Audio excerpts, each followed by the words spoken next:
समाजात काही माणसं पदाने मोठी नसतात, पण कामाने खूप मोठी ठरतात. अशाच व्यक्तिमत्वांपैकी एक नाव म्हणजे अनाथांची माय म्हणून ओळख निर्माण केलेल्या शशिकलाताई वाघमारे. गेल्या 35 वर्षापासून त्यांनी समाजकार्याचा घेतलेला वसा आज हजारो लोकांसाठी आधार बनलाय. ज्यांना आई वडिलांचा आधार नाही, ज्यांना जगण्याची दिशा नाही, अशा अनेकांना त्यांनी मायेची ऊब दिली. अनाथ, गरजू, महिलांपासून ते वंचित घटकांपर्यंत प्रत्येकासाठी त्यांचं घर आणि मन कायम उघडं राहिलं. समाजकार्य करत असताना त्यांनी राजकारणातही पाऊल टाकलं, पण सत्तेसाठी नाही, तर समाजासाठी. लोकांच्या समस्या ऐकून त्या सोडवण्यासाठी त्यांनी कायम पुढाकार घेतला. जनतेचा विश्वास हीच त्यांची खरी ताकद ठरली. मात्र या सगळ्या प्रवासात त्यांनी एक जबाबदारी कधीच विसरली नाही, ती म्हणजे आईची. समाजासाठी लढताना घर आणि कुटुंब सांभाळणारी एक जबाबदार, प्रेमळ आई म्हणूनही त्यांनी स्वतःची वेगळी ओळख निर्माण केली. 35 वर्षाचा हा प्रवास संघर्षाचा, मायेचा, सेवाभावाचा आणि लोकांच्या विश्वासाचा आहे. आज अनेकांच्या आयुष्यात प्रकाश देणाऱ्या या मायेच्या सावलीला समाजाकडून सलाम केला जातो. अनाथांसाठी आधार, समाजासाठी लढणारी नेत्या आणि कुटुंबासाठी मायेची छाया, अशी अनेक रूपं जपणाऱ्या शशिकलाताई वाघमारे यांचा प्रवास अनेकांसाठी प्रेरणादायी ठरत आहे.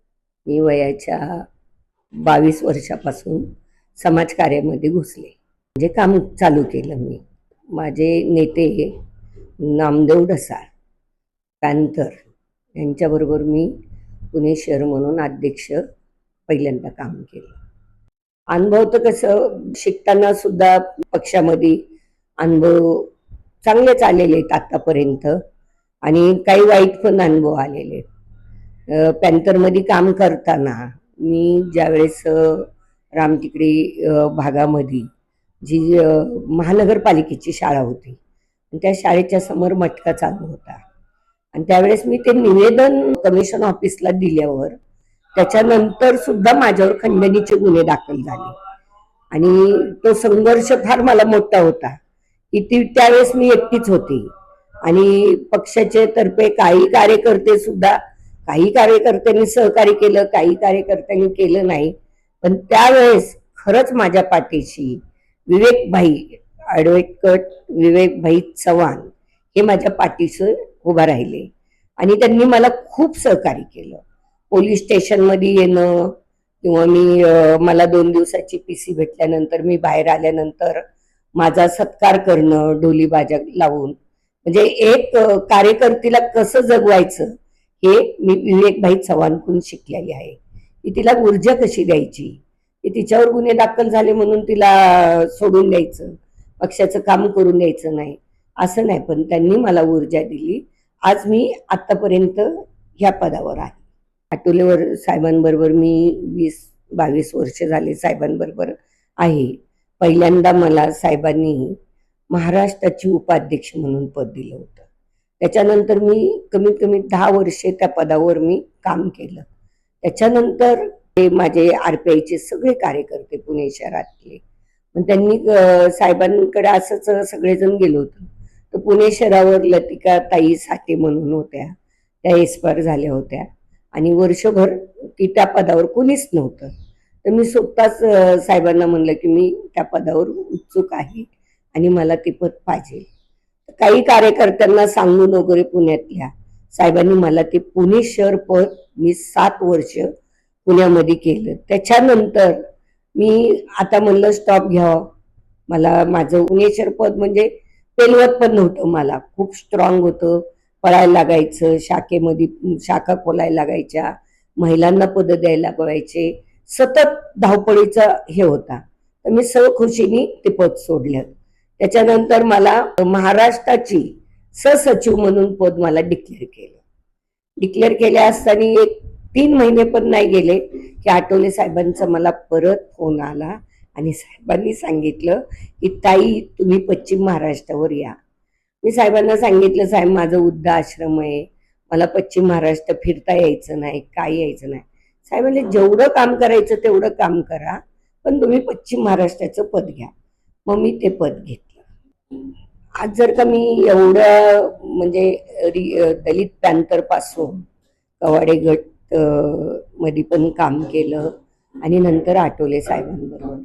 तर मनात एक म्हणजे आश्रम वगैरे काय असं मनात नव्हतं. पण माझी ज्या भगिनी आहेत, माझी ती ताई आहे, तिचं ते वृद्धाश्रम होतं, लगडताई म्हणून आहेत, शोभा लगड. तर त्यांचं ते वृद्धाश्रम होतं.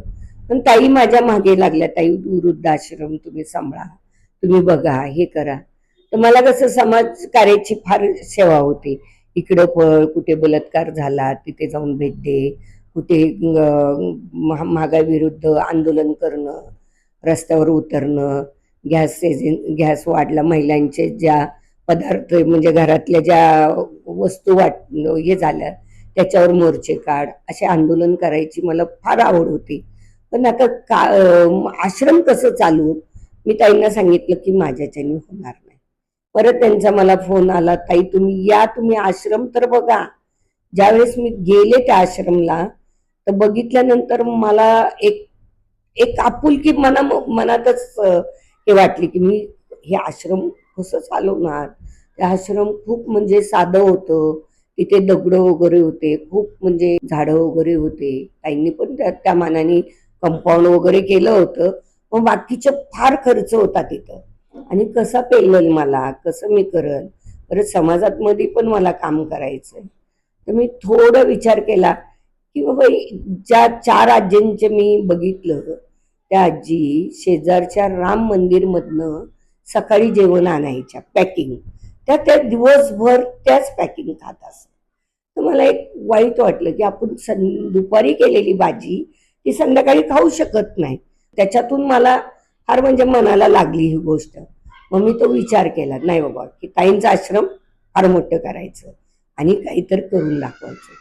म्हणून ती मला आवड झाली. किती मुले आहेत आणि काय काय करतात? माझ्या 2 मुली आहेत, त्या सासरी नांदतात आहे. आणि माझा मुलगा जनता न्यूजमध्ये स्वतःचं चॅनल आहे आणि पत्रकारमध्ये पण तो संघामध्ये अध्यक्ष म्हणून काम करतो आहे. आणि मला नातवंड 5 आहे आणि खूप म्हणजे समाजात मी काम केल्यामुळं माझं घर सुखी आहे आणि मीही सुखी आहे. फार मला रिस्पॉन्स चांगला भेटतो की ताई तुम्हाला खूप मोठा आशीर्वाद वृद्धाश्रमचा आहे. त्यामुळे माझ्या आज 3ही लेकरं सुखी आणि समाधी आहे. त्या प्रवासामध्ये मला फार त्रास पण झाला की माझ्या ज्यावेळेस वयाच्या 18 वर्षापासून माझे मिस्टर वारले होते आणि माझा मुलगा पोटात होता त्यावेळेस. त्याच्यानंतर मला सासरपासून घरातूनच मानसिक त्रास आणि खूप छळ झाला. त्याच्यामुळं मी अनुभवातून, मी आगीतून पेटलेली बाई